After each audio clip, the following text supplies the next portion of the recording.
आपने झारखंड राज अलग लिया था।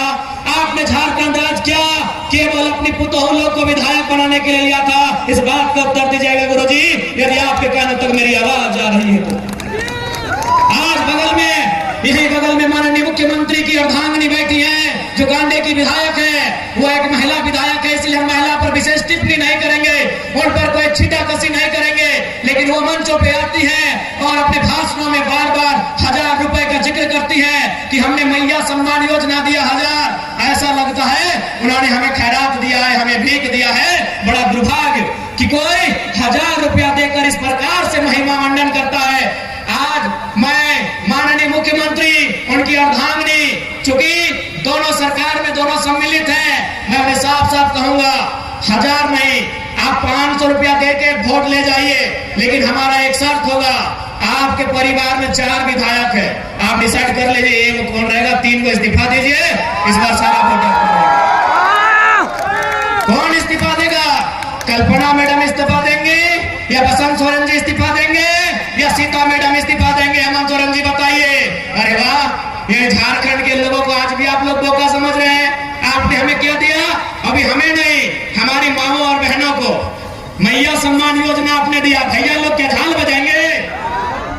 एक बार हम रुक कर अपने आप को थाम कर बस एक सवाल करें कि झारखंड अलग राज करने का जो उद्देश्य था वो उद्देश्य पूरा हुआ है कि नहीं हुआ है? आज इस भीड़ से उत्तर जानना चाहते हैं, क्या अलग झारखंड राज करने का जो उद्देश्य था वो पूरा हुआ है? हाँ या ना? हाँ या ना?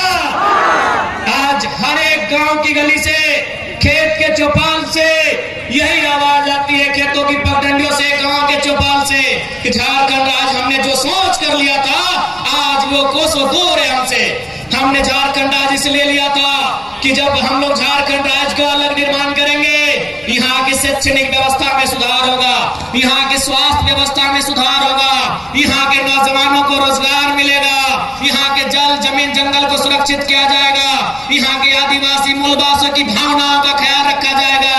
लेकिन जैसे झारखंड राज अलग हुआ, हमें क्या मिला? हमें पलायन मिला, हमें विस्थापन मिला, हमें बेरोजगारी मिली, हमें अशिक्षा मिला, हमें बीमारी मिली, और आज धड़ल्ले से हमारी नौकरियों को प्रदेश के लोगों को बेचा जा रहा है और हम केवल तमाशा बिन होकर देख रहे हैं। आज झारखंड होने के बाद हमें बस यही मिला कि हमें नक्शे से काटकर 46% बिहार का भूभाग 79,714 वर्ग किलोमीटर का एक धरती का टुकड़ा मिला है। लेकिन आज हक अधिकार की बात करें तो आप गिरिडीह से लेकर गढ़वा चले जाएं, सिंगू से लेकर आप साहेबगंज चले जाएं, आपको यही मिलेगा कि आज भी झारखंड के लोगों का दमन किया जा रहा है, आज भी झारखंड के लोगों का दोहन किया जा रहा है। ये बहुत शर्म की बात है, ये बहुत दुर्भाग्य की बात है। और चूंकि इस राज्य को बनाने में बहुत सारे वीरों ने बलिदान दिया है, आज विनोद बिहारी महतो हमारे बीच नहीं है, आज निर्मल महतो हमारे बीच नहीं है, आज कॉमरेड एक राय हमारे बीच नहीं है, लेकिन आज दिसंबर गुरु शिबू सोरेन जिंदा है। आज वो अस्वस्थ है, लेकिन हम उनके स्वास्थ्य की कामना करते हैं, उनसे एक सवाल पूछेंगे कि गुरुजी बताइए कि इसी दिन के लिए आपने झारखंड राज अलग लिया था।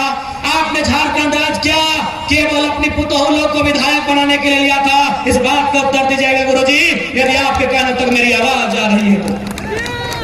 आज बगल में, यही बगल में माननीय मुख्यमंत्री की अर्धांगिनी बैठी है जो गांडे की विधायक है। वो एक महिला विधायक है, इसलिए हम महिला पर विशेष टिप्पणी नहीं करेंगे, उन पर कोई छीटाकशी नहीं करेंगे।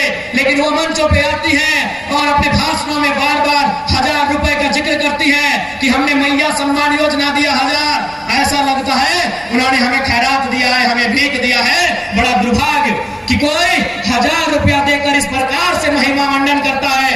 आज मैं माननीय मुख्यमंत्री, उनकी अर्धांगिनी, चूंकि दोनों सरकार में दोनों सम्मिलित हैं, मैं उन्हें साफ साफ कहूंगा 1000 नहीं, आप 500 रुपया देके वोट ले जाइए। लेकिन हमारा एक शर्त होगा, आपके परिवार में 4 विधायक है, आप डिसाइड कर लीजिए एक कौन रहेगा, 3 को इस्तीफा दीजिए। इस बार सारा वोट कौन इस्तीफा देगा? कल्पना मैडम इस्तीफा देंगे या बसंत सोरेन जी इस्तीफा देंगे या सीता मैडम इस्तीफा देंगे? हेमंत सोरेन जी बताइए। अरे वाह, ये झारखंड के लोगों को आज भी आप लोग बोका समझ रहे हैं। आपने हमें क्या दिया? अभी हमें नहीं, हमारी माओ और बहनों को मैया सम्मान योजना आपने दिया। भैया लोग क्या झाल बजाएंगे?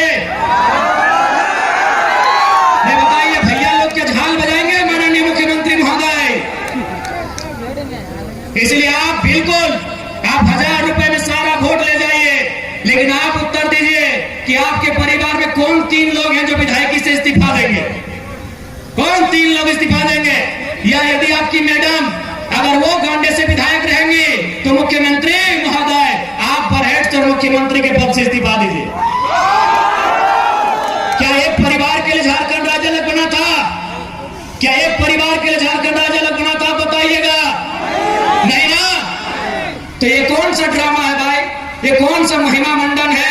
आज हमारे राज्य में पलायन बढ़ रहा है, आज हमारे राज्य में बेरोजगारी का दर बढ़ रहा है, आज हमारे राज्य में अशिक्षा का दर बढ़ रहा है, आज हमारे राज्य में मजदूरों की संख्या प्रवासी के रूप में बढ़ रही है, और आप 1000 रुपए देकर हमें अगर बहलाने का कार्य करते हैं तो ये दुर्भाग्य की बात है। और विशेषकर झारखंड के युवाओं, आपको स्पष्ट कहना चाहेंगे, आज देख सकते हैं युवाओं का मकसद होता है कि बढ़िया से पढ़ाई लिखाई हो, अच्छा से कंपटीशन की तैयारी करें और झारखंड की नामधारी परीक्षाओं में बैठे।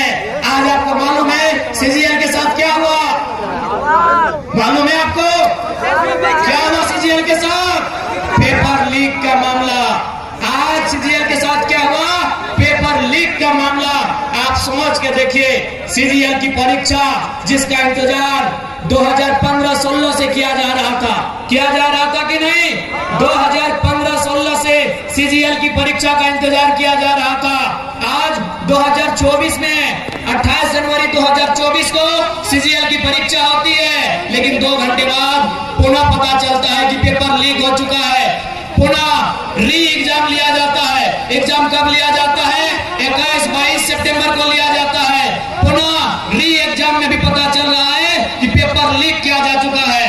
ऐसे में आप तमाम केवल नौजवान पढ़ने वाले छात्र नहीं, अभिभावक, माताएं, हमारे तमाम अभिभावक, आपको भी गुस्सा आना चाहिए। आपको भी गुस्सा आना चाहिए कि आपने इन सरकारों को क्यों चुना था। आपको मुख्यमंत्री के साड़ू सुदीप सोनू से सवाल करना चाहिए कि आपको हमने सत्ता में क्यों बैठाया था? सीजीएल का पेपर लीक करने के लिए नहीं बैठाया था। आपको सवाल करना चाहिए। लेकिन आज बहुत दुर्भाग्य की बात है, हम और आप व्यस्त हैं, अपने रोजमर्रा की जिंदगी में व्यस्त हैं, हम अपनी चाय की दुकान में व्यस्त हैं, हम अपने पान की दुकान में व्यस्त हैं, हम अपनी दिनचर्या में व्यस्त हैं, हम अपने काम काज में व्यस्त हैं, हम अपने रोजगार में व्यस्त हैं। लेकिन आज यहाँ के राज्य के आपके बच्चों के भविष्य को लाखों रुपए में बेचा जा रहा है, और आपके कानों में अगर जू नहीं रेंग रही है तो याद रखिएगा, केवल सरकार दोषी नहीं है, आप और हम दोषी हैं इस राज्य की बर्बादी के लिए। इस बात को याद रखिएगा। और यदि आप आज याद नहीं रखते हैं, आज यदि आप में राजनीतिक सुचिता का संचार नहीं होता है, यदि आज आप में राजनीतिक चेतना जागृत नहीं होती है, तो आने वाली पीढ़ी आपसे सवाल करेगी। आपकी आने वाली पीढ़ी आपसे सवाल करेगी कि आपने क्यों सवाल नहीं किया?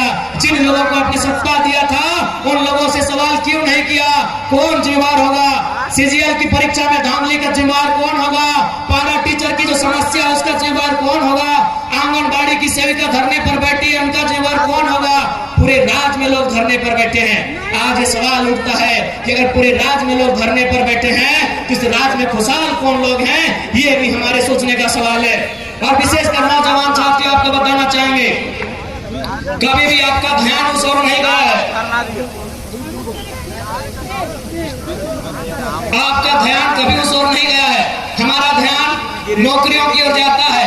एक बहाली में अगर मान के चलिए जेपीएससी की बहाली आती है, 250 सीट होता है, 350 सीट होता है, 350 सीट होता है। लेकिन आपको मालूम है इस राज्य में इनकम का जगह कहाँ है? आपको अभी तक मालूम नहीं है, क्योंकि हमारा माइंड उतना डेवलपमेंट ही नहीं है, हमारी सोचने की शक्ति वहां तक गई ही नहीं है।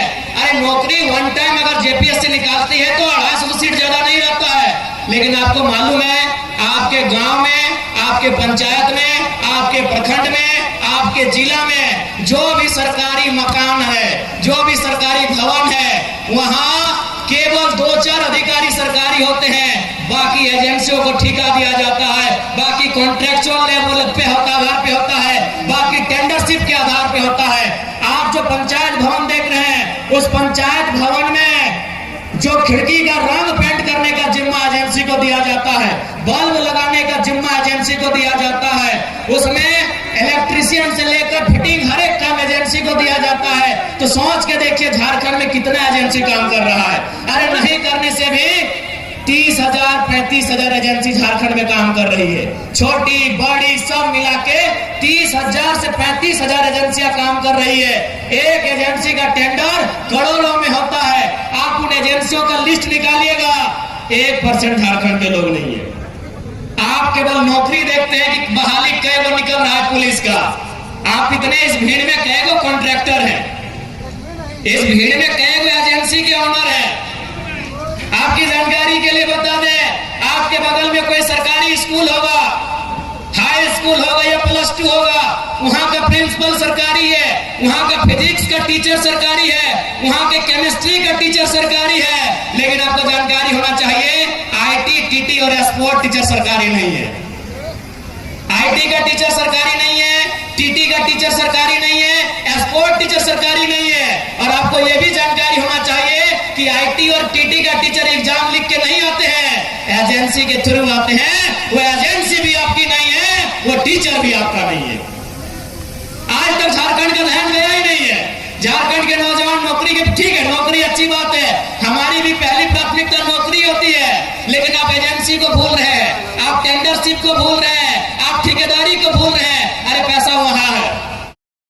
जन जन की आवाज पर सबसे तेज रफ्तार खबर असर। जी हाँ, मेरे चैनल को करें अभी, मेरे चैनल को करें 11 वर्षों से BNB पर आपका विश्वास जी हाँ, तभी तो जी खबर की खबर की हरे सोने की तरह हरे सोने की सच की आवाज होगी बुलंद, सच की आवाज होगी बुलंद। और बेशक आप बने रहे BNB, बेशक आप बने रहे BNB के साथ। सच है तो बोलेगा, सच है तो